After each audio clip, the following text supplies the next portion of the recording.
That's why in 1981 we brought in the Charter of Rights and Freedoms, which wasn't passed by the Prime Minister, it was passed by 9 provinces and the Prime Minister. It's a national document that applies to everyone here today and everyone all over Canada.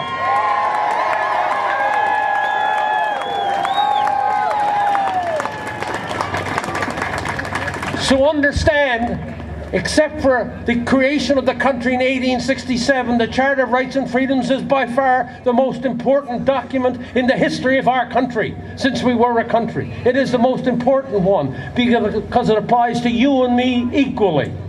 Yes. Every individual on this planet is unique. Like every snowflake is unique, every individual is unique. And therefore, when you get a document which says that I have these freedoms and I have these rights, that means every single one of us, from Defino to Iqaluit to Bonavista to the Niagara Peninsula, every Canadian is equal and has equal rights before the law.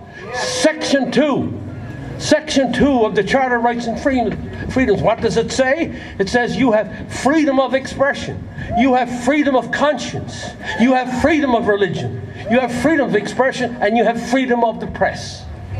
What else does it say? It says you have freedom to associate. You have freedom to assemble. And in Section 6 it says you have the right to travel anywhere in this nation, anytime. And you even have the freedom to leave this country if you so want. But most importantly for a lot of people who now see this, it also says in Section 6, you have the right to pursue a livelihood anywhere in this country.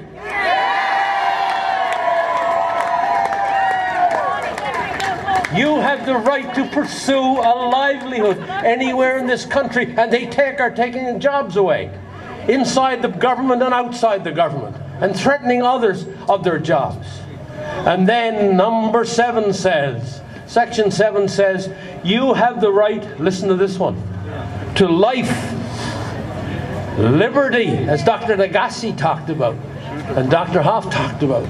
And you also have the right to your security of the person. Nobody is allowed to touch you unless you agree.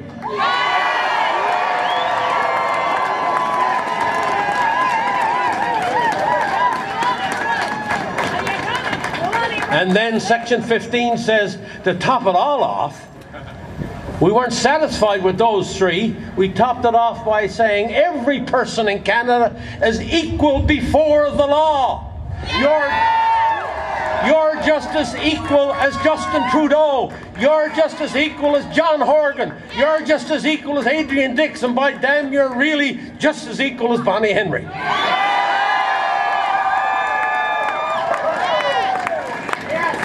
You don't have to take a back seat to anybody. No. You have your rights and your freedoms as an individual. This business of group rights and this business of lobby group rights and all the rest of it completely disguises your rights as an individual. And we've got to be very careful going forward that we don't lose these rights to these groups, that they take over and dominate the government of British Columbia or the government of any province. You must remain steadfast that as an individual you come first. The groups come second that you form with. And that's very important for any democracy anywhere in the world. When the individual gets submerged by a group or something else, that's the beginning of the decline of our democracy. Yeah. So those 4 sections of the Constitution and of the Charter of Rights are absolutely sacrosanct, okay? And then we've got people out there who are trying to say to me and to others, I don't know if they think we don't know the difference, that somehow Section 1 of the Constitution, I know it's cool, I know it's getting evening, but you got to listen to this. Somehow that Section 1 forgives the government. And that they can go ahead and override those other 4 sections I just mentioned. I got news for them. There are 4 tests that had to be met. Well, first of all, that Section 1 doesn't even apply to our circumstance, because when we wrote that section, The whole idea was this, that the only way you could override these sacrosanct rights and freedoms of individuals, which, if there was a dire situation in the country like war or insurrection, a virus from which 99% recover, is no war and no insurrection.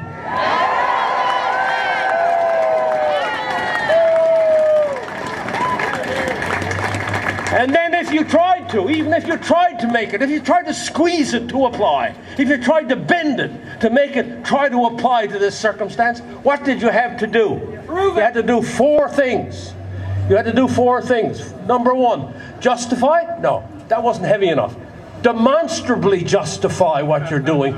Demonstrably justify what you're doing, okay? Okay, is that all? No. You have to demonstrably justify that by law. Yes. That meant a new law, not the existing laws that they're using. New circumstance means new law. Where's the new law? They never went to the Parliament. They never went to the provincial assemblies to get a new law. They tried to use the existing law. They skirted around the Charter of Rights and Freedoms by law.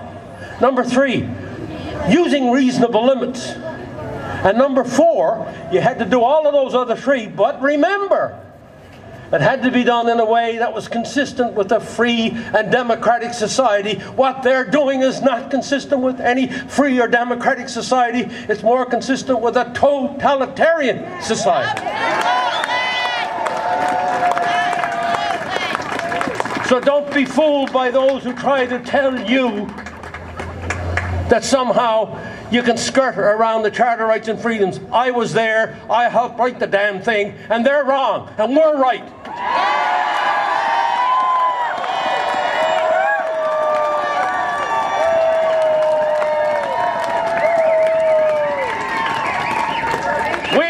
We didn't wait from 1867 to 1981 to now 2021 to see all of our rights suddenly wiped out for callous and powerful reasons by those who forget from whence they came.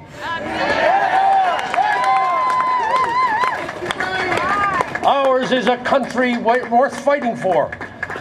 Listen to me, I was 7 years old before I became a Canadian. I wasn't born a Canadian, but I can tell you right now, I'm a Canadian now, and I want to defend what we've had and what we know we can continue to have in this country.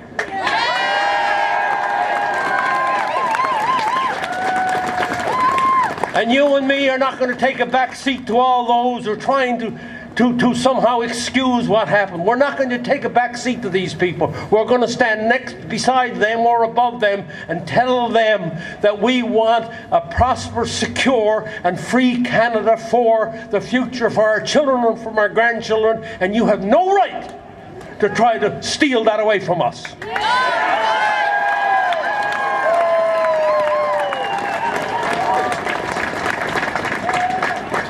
From Tofino to Iqaluit to Bonavista to Niagara Peninsula, we must become united as Canadians, as free Canadians, understanding our history, understanding the history of our planet, and put that all in context for tomorrow, so that we can be a proud, free country in the northern part of North America. We're not going away, Mr. Horgan. We're not going away, Mr. Trudeau. We're going to stand and be counted, and to make sure that we restore the Charter of Rights and Freedoms, which everybody fought so hard to get. Stay around. Thank you for coming.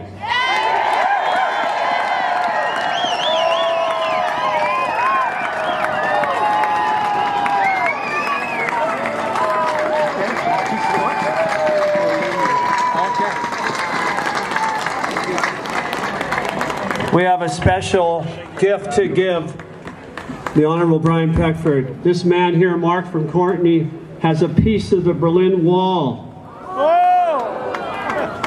When did you take that? I stood on the Berlin Wall November 9th, 1989, and I took 1,000 pieces. And I've got one here for the Honourable Brian Peckford, and I wish to present it to him. This is all unprepared, but I would like to present it to you for all the work you've done. And I took this off the Berlin Wall. I stood with 20,000 people with a sledgehammer in one hand and a freedom sickle in the other. And we're here to bring down this invisible Berlin Wall that's threatening our children and our democracy and our future.